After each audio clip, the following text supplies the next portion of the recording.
bertemu lagi di YouTube Dongeng Geologi bersama saya Dini Nuari Ardian.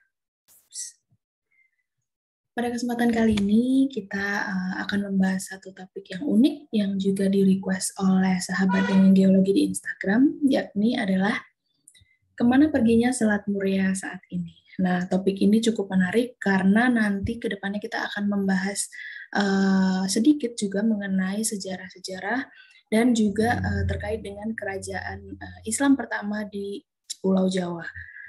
Kita langsung masuk ke pembahasannya. Nah, oke. Bagi teman-teman sahabat dongeng geologi yang mungkin masih asing dengan Selat Muria, di sini kita ada preview terkait dengan Selat Muria, yaitu adalah sebuah selat yang menghubungkan daratan di sekitar Gunung Muria dengan Pulau Jawa di sisi selatannya. Nah, mungkin sahabat dongeng geologi ada yang pernah mudik ke daerah wilayah-wilayah seperti Demak, Kudus, Pati, sampai ke Rembang mungkin, dan perjalanannya melewati suatu jalur yang dinamakan jalur Pantura atau jalur Pantai Utara Jawa.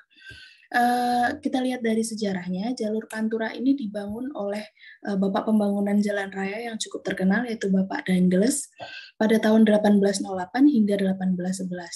Nah, pembangunan jalur lintas Jawa ini menghubungkan kota-kota seperti Demak, Semarang, Demak, Kudus, Pati, Juwana, Rembang, dan lain sebagainya. Nah, apabila dilihat pada peta, sepertinya sesuai dengan penjelasan di Selat Muria, selat yang menghubungkan Gunung Muria, daratan di sekitar Gunung Muria dengan Pulau Jawa, ini sudah tidak terlihat lagi. Jadi sebetulnya kemana perginya Selat Muria ini? Nah, jarang-jarang dongeng geologi membahas mengenai sejarah ya, terutama sejarah di Pulau Jawa.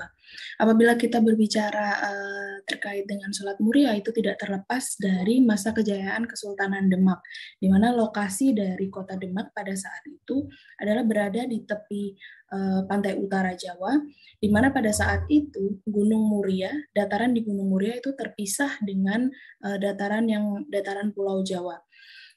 Jadi ada salah satu selat yang cukup sempit, tidak terlalu lebar, namun pada saat itu mampu untuk dilewati oleh kapal-kapal.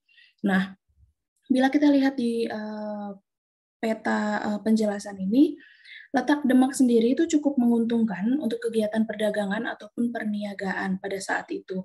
Nah, selat yang memisahkan Pulau Jawa dengan Pulau Muria ini cukup lebar sehingga dapat dilayari dengan leluasa, sehingga kapal-kapal yang bergerak dari wilayah-wilayah di kota Semarang dan wilayah di baratnya lagi itu dapat melewati selat tersebut menuju ke daerah-daerah di sisi timurnya seperti Demak, Kudus, Pati, dan lain sebagainya. Sehingga tidak heran apabila masa kejayaan Kesultanan Demak ini berada pada kurang lebih ke abad 16 hingga 17. Nah, pendiri dari Kesultanan Demak sendiri adalah Raden Patah yang cukup berjaya pada masa itu. Nah, pengaruh dari masa kepemimpinan Raden Patah itu sendiri cukup besar, termasuk juga dalam penamaan wilayah Demak yang diambil dari bahasa Arab dari kata Dima yang artinya rawa-rawa. Dari sini dapat kita lihat bahwa Raden Patah sendiri menamai daerah Demak ini berasal dari sumber atau asal muasal dari wilayah Demak itu sendiri yang merupakan daerah rawa-rawa.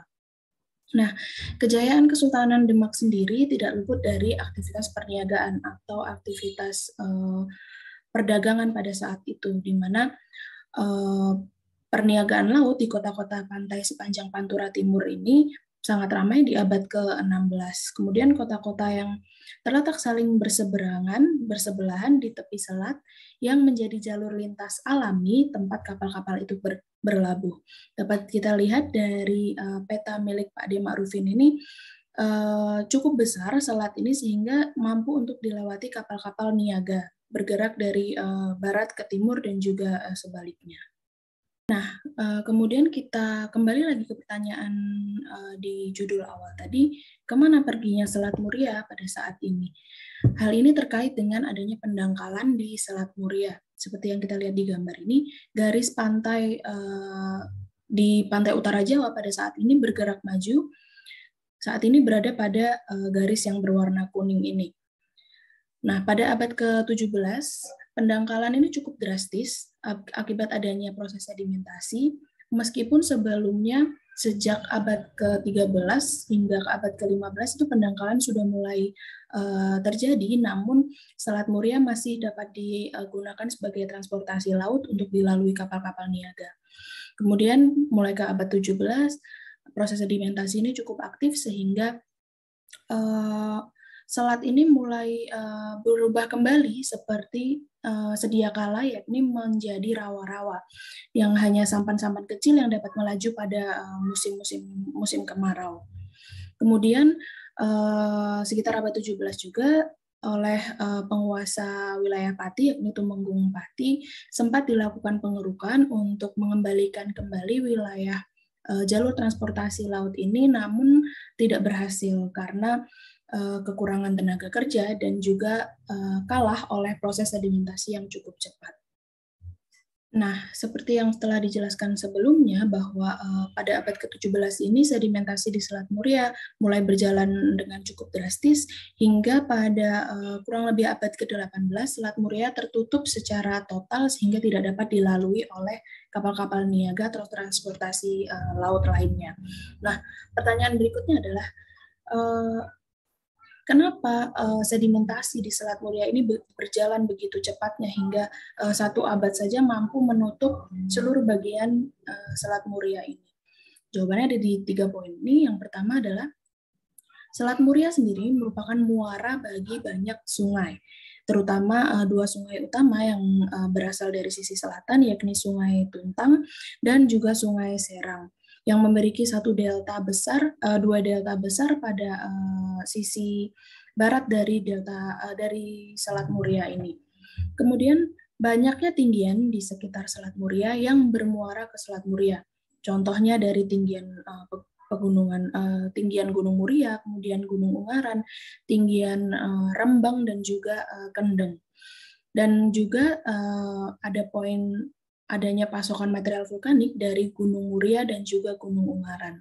3 hal ini yang merupakan salah 3 dari beberapa poin yang memicu percepatan sedimentasi di Selat Muria itu sendiri.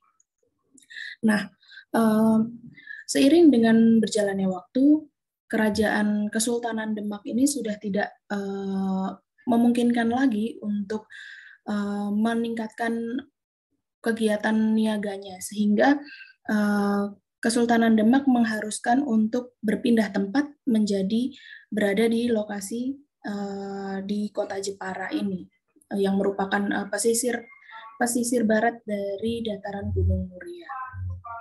Nah, tidak afdol rasanya kalau kita tidak melihat peta geologi regional lembar Demak dan sekitarnya, di mana dapat kita lihat posisi kota Demak berada di sisi selatan, kemudian di sisi utaranya terdapat dataran Gunung Muria, dan daerah Demak, Kudus, dan Pati dapat kita lihat ini didominasi oleh formasi yang berisi endapan aluvium, yakni terdapat kerikil, pasir, lempung, lanau, sisa tumbuhan, dan bongkah batuan gunung api. Kemudian pada puncak Muria terdapat lava Muria yang berisi lava basalt atau andesit, dan kemudian pada lereng Muria termasuk daerah Jember yang merupakan formasi tuf Muria yang berisi tuf, lahar, dan tuf pasiran. Nah, di sini dapat terlihat bahwa lokasi-lokasi bekas Selat Muria ini berisi endapan-endapan aluvium yang merupakan endapan bekas daerah rawa-rawa. Nah, teman-teman pasti pernah mendengar bencana banjir, terutama yang terjadi di wilayah Demak, Kudus, dan juga sekitarnya. Jadi kalau menurut teman-teman sahabat dongeng geologi, apakah penyebab banjir tersebut apabila dikaitkan dengan penjelasan hilangnya Selat Muria yang sudah dijelaskan tadi? Dan pertanyaan yang kedua, mungkinkah suatu saat nanti Selat Muria akan kembali ada? Nah, saatnya teman-teman sahabat geologi menyampaikan jawabannya di kolom komentar. Yang terakhir, Kita mengutip dari Sunan Kalijogo, Memayu Hayuning Bawono Ambrasto Durangkoro. Manusia hidup di dunia harus mengusahakan keselamatan, kebahagiaan, dan kesejahteraan, serta memberantas sifat angkara murka, serakah, dan tamak. Sekian pembahasan YouTube Dongeng Geologi pada tema kali ini. Sampai jumpa di pembahasan YouTube berikutnya.